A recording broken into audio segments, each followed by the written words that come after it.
எல்லாருக்கும் வணக்கம். நம்ம இன்றைய அலசலுக்கு உங்களை வரவேற்கிறேன். முதலமைச்சர் விஜய் தலைமையில புதிய தமிழ்நாடு அரசு பதவியேற்ற உடனே சும்மா சரமாரியா ஒரு 13 அதிரடி அறிவிப்புகளை வெளியிட்டிருக்காங்க. அந்த ஃபர்ஸ்ட் மூவ்ஸ், அதாவது அந்த முதல் 13 முக்கிய திட்டங்கள் என்னென்ன, அது நம்ம வாழ்க்கையில என்ன மாற்றத்தை கொண்டு வரப்போகுதுன்னு இப்போ டீட்டெயிலா பார்க்கலாமாங்க. சரி, இந்த 13 அறிவிப்புகளையும் நம்ம ஈஸியா புரிஞ்சிக்க 5 முக்கிய பிரிவுகளை பிரிச்சிருக்கோம். மக்கள் நலன், அரசு சேவைகள், கல்வி பாதுகாப்பு, பொருளாதாரம், அப்புறம் புதிய அமைச்சரவை. ஓகே, முதல்ல நம்ம பாக்கெட்டை நேரடியாக பாதிக்கக்கூடிய அந்த நிதி சார்ந்த விஷயங்கள்லேருந்தே ஆரம்பிக்கலாம். முதல் பகுதி மக்கள் நலன் மற்றும் நிதி நிவாரணம். மக்களுக்கான உடனடி பொருளாதார ஆதரவு திட்டங்கள். இதுல முதல் அதிரடி அறிவிப்பே இந்த 200 அப்படிங்கிற நம்பர் தான். ஆமாங்க, மே 10ஆம் தேதியிலிருந்து 200 யூனிட் இலவச மின்சாரம் வழங்கப்படும்னு அதிகாரப்பூர்வமா அறிவிச்சிட்டாங்க. சொல்லப்போனா எல்லா மாவட்ட மின்வாரியங்களுக்கும் இதற்கான ஆர்டர்ஸ் உடனடியா பறந்துடுச்சு. இதோட கால்குலேஷன் ரொம்பவே சிம்பிள். நீங்க 2 மாசத்துல மொத்தம் 500 யூனிட்டுக்குள்ள கரண்ட் யூஸ் பண்ணீங்கன்னா முதல் 200 யூனிட் உங்களுக்கு முற்றிலும் இலவசம். எந்த பில்லும் கிடையாது. ஆனா ஒருவேளை அந்த 500 யூனிட் லிமிட்டை நீங்க தாண்டிட்டீங்கன்னா உங்களுக்கு 100 யூனிட் மட்டுமே இலவசமா கிடைக்கும். இது கண்டிப்பா பல குடும்பங்களுக்கு ஒரு பெரிய ரிலீஃபா இருக்கும் இல்லையா? இது மட்டும் இல்ல, பெண்களுக்கான 2500 ரூபாய் மாதாந்திர உதவித்தொகை திட்டத்தையும் இப்ப ரொம்பவே ஃபாஸ்ட் ட்ராக் பண்ணிருக்காங்க. சீக்கிரமே இது நேரடியாக உங்க பேங்க் அக்கவுண்ட்டுக்கே வந்து சேரும். விவசாயிகளை பொறுத்த வரைக்கும் பாத்தீங்கன்னா 5 ஏக்கருக்கும் குறைவா நிலம் வச்சிருக்க சிறு குறு விவசாயிகளுக்கான பயிர்க்கடன் முழுமையா தள்ளுபடி செய்யப்பட இருக்கு. வரப்போற ஸ்டேட் பட்ஜெட்ல இதுக்கான முறையான அறிவிப்பு வெளியாகும்னு எதிர்பார்க்கலாம். பகுதி 2 பொதுச் சேவைகளை மேம்படுத்துதல். அதாவது அரசாங்கத்தை மக்களுக்கு இன்னும் நெருக்கமா கொண்டு வர்றது. நம்மள பல பேர் ரொம்ப நாளா வெயிட் பண்ணிட்டு இருந்த ஒரு விஷயம் இந்த புது ஸ்மார்ட் ரேஷன் கார்டு. இதுக்கு இப்போ ஒரு சூப்பரான 3 ஸ்டெப் ப்ராசஸ் கொண்டு வந்திருக்காங்க. ஃபர்ஸ்ட், நீங்க டிஎன்பிடிஎஸ் வெப்சைட்ல வீட்ல இருந்தபடியே ஆன்லைன்ல அப்ளை பண்ணலாம். செகண்ட், அதிகாரிகள் உடனே ஃபீல்டுக்கு வந்து நேரடியா வெரிஃபை பண்ணுவாங்க. தேர்ட், தகுதியானவங்களுக்கு அதிகபட்சம் 3 மாசத்துல, வெறும் 3 மாசத்துல புது ஸ்மார்ட் கார்டு கைக்கு வந்துடும்.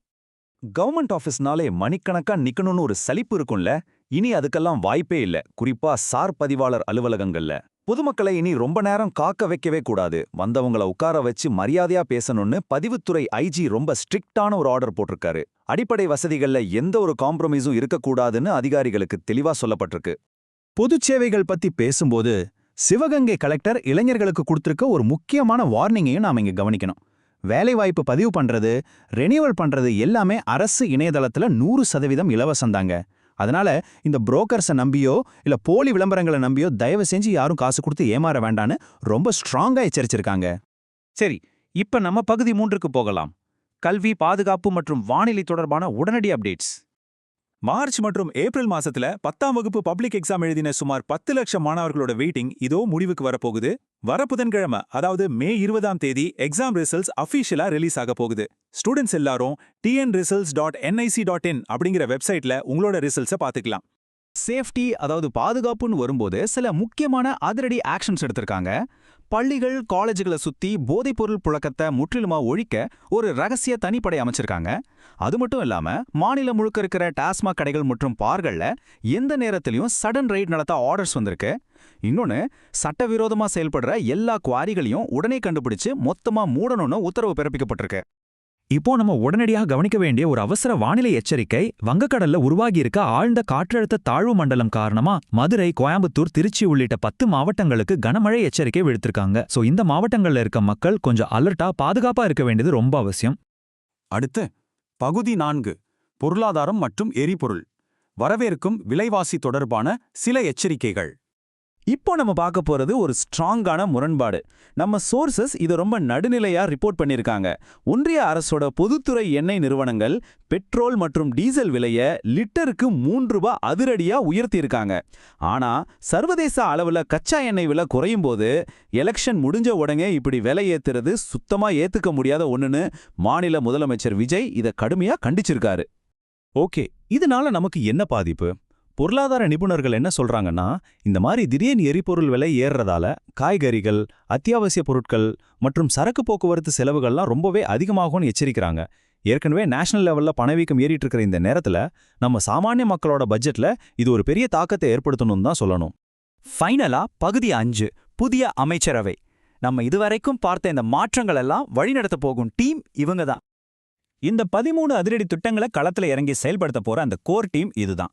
முதலமைச்சர் விஜய் பொறுப்புல காவல், உள்துறை மற்றும் பொது நிர்வாகம் இருக்கு. நிதித்துறையை செங்கோட்டையன் பாத்துக்கிறாரு. என் ஆனந்த் ஊரக வளர்ச்சி மற்றும் நீர்வளத்துறையையும், ஆதவர்ஜுனா பொதுப்பணி மற்றும் விளையாட்டுத்துறையையும் கவனிச்சுப்பாங்க.